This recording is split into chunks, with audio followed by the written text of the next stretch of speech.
Imagine you have a magic web page that can change its shape and size like a chameleon. Well, that's what a fluid layout does for web pages. It's like having a rubber band web page that stretches or contracts to fit any screen size or window shape. Back in the early days of web design, web pages had fixed widths, which means they were like rigid puzzles that had to fit perfectly on a specific screen size. But with fluid layouts, web developers use percentages instead of fixed widths, allowing the web page to adapt and resize based on the user's screen size or window shape. For example, think of a web page with 3 columns, a main content area in the middle, and 2 side columns on the left and right. In a fixed layout, the width of these columns would be set to specific pixel sizes, which might look great on some screens but not fit well on others.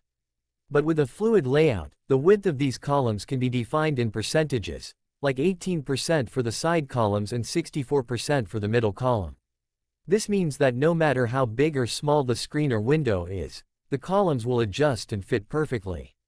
It's important to note that fluid layouts are different from responsive web design. Responsive web design goes a step further by using CSS media queries to load different styles based on the screen size or device used to access the web page. This requires more complex coding, but it gives web developers more control over the layout. However, fluid layouts are a simpler and more basic way to create adaptable web pages that can fit any screen or window like a rubber band. So, next time you come across a web page that looks great no matter what screen or window you're using, it might just be using a fluid layout.